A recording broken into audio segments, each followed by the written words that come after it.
Urban Therapy with Sun 752. This your daily go getimism number 550 for April 5th, 2016. Tonight I want to talk to y'all about keeping the peace, doing whatever it takes to keep the peace, or doing whatever it takes to keep it warful. Now, warful is not really a word, but it's going to be a word tonight. And what we mean is that everywhere you go, you make trouble. You start trouble. You always kicking up dust, getting ruffling feathers, getting people's blood pressure up high. Some people like that kind of stuff. But let's do one at a time.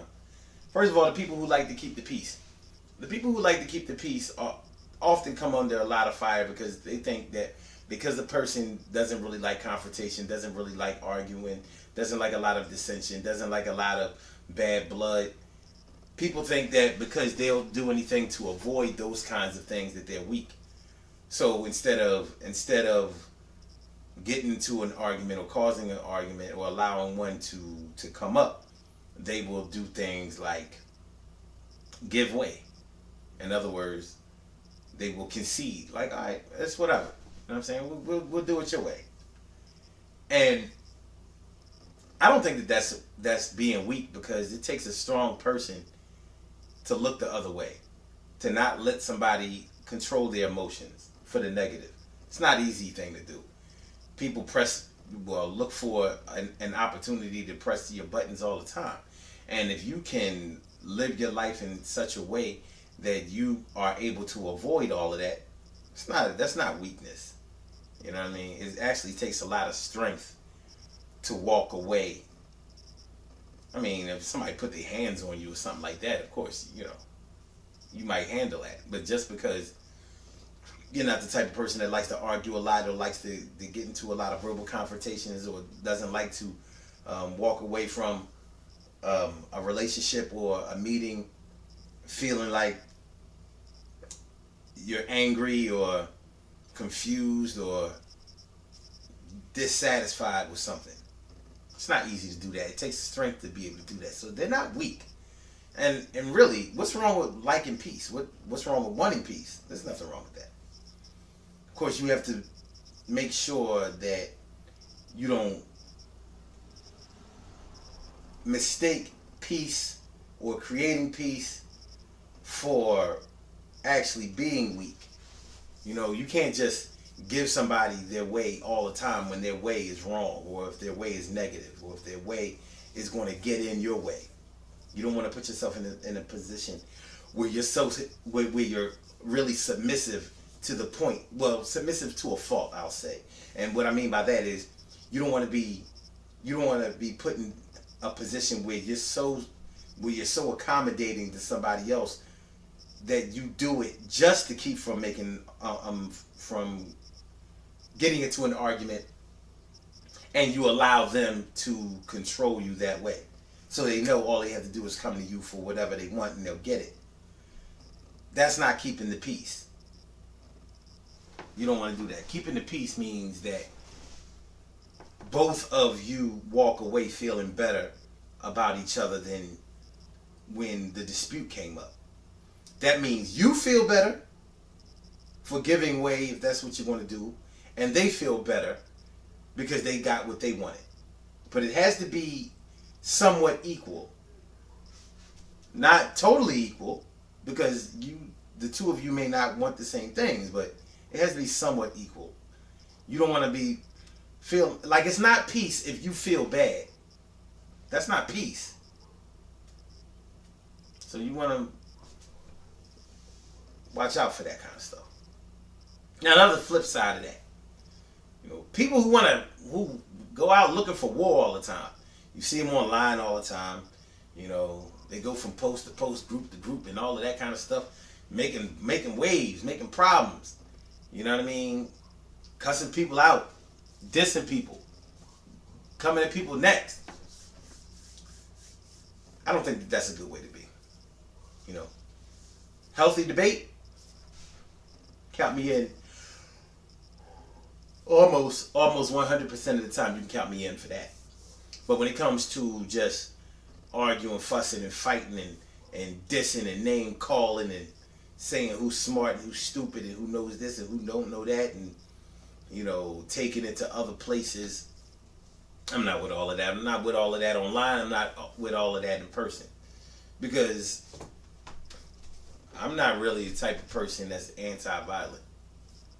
And to be honest with you, I live by that old adage that we used to use back in the day. Can't get along, get a fair one going. But that's different when somebody brings the fight to you. It's a whole different thing when you bring the fight to somebody else. Anybody.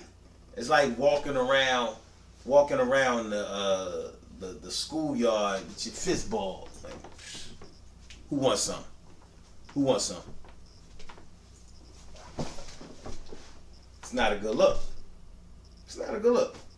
So you have to be careful about that type of behavior. You don't want to conduct yourself that way. And plus, don't nobody like dealing with somebody that's always in some shit. Some people like it because they get to be on the sidelines and they get to watch two people go at it, and there's a little bit of beef and gossip, and the name calling gets started, and if they know each other personally, then they're going to start spitting out their personal business and all of that, and that's not a good look. It's not. So I think that just like nature, there's some balance in some things.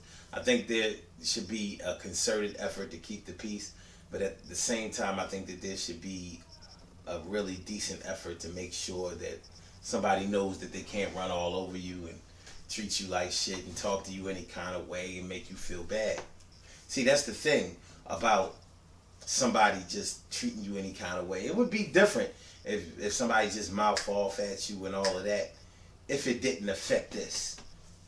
If you didn't think about it at all when the confrontation is over. And I know a lot of people like to say that they only get hurt by the people who they care about. I know that people like to say that all the time or whatever. Like, how can a person that don't even know me affect me and all of that? Well, they do. Especially if you know that they're trying to get at you personally. Especially if you know that the things that they're talking about have a hint of truth in it and whatever. It's going to get to you. And that's just a normal way to be. So you want to try to avoid situations like that from ever cropping up. And one of the ways that you can do that is make sure that you keep it 100 with yourself and keep it 100 with everybody else. Let people know exactly what gets on your nerves and what doesn't. And if you see them do the things that get on your nerves, then you know that that's what they're trying to do on purpose because you warned them. Now, after you give somebody fair warning, then whatever happens after that is on you.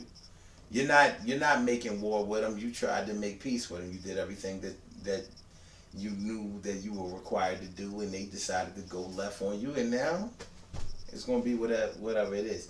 I don't condone violence, but I also don't condone being walked all over and made to feel like a butthole. I ain't with all of that.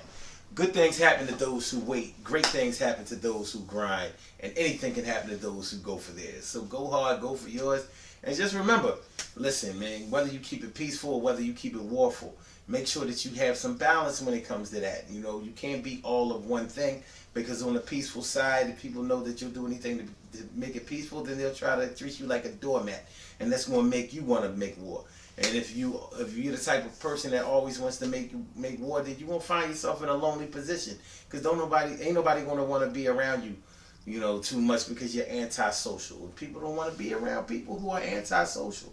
And when I say antisocial, I don't mean that you don't go around and avoid friends. I mean that you make it hard for people to be friends with you and stay friends with you because of your behavior. And it ain't them, it's you. When it's consistent. The Mind, Right, and Body Better Fitness program is this Saturday. Make sure you check it out. But wait. The other thing. Yo, tomorrow night, the Urban Therapy with Sun show. Our issues with our black us. Make sure. Part 2. That's how it's going down tomorrow. So tomorrow we're going to talk about interracial relationships. And we need to finish up from last week. You know, talking about blacks in our location, like the city versus the suburbs. You know, I mean, money, growing up privileged versus growing up broke. That's what's on the menu for tomorrow on the Urban Therapy with Site Show. 8:30 p.m. Eastern Standard Time, so make sure y'all check it out. It's going to be hot, real high, y'all, eh? And I'll holler at y'all tomorrow. Urban Therapy with Site. Oh, number 347-677-1533. Make sure y'all get it that. All right? Peace.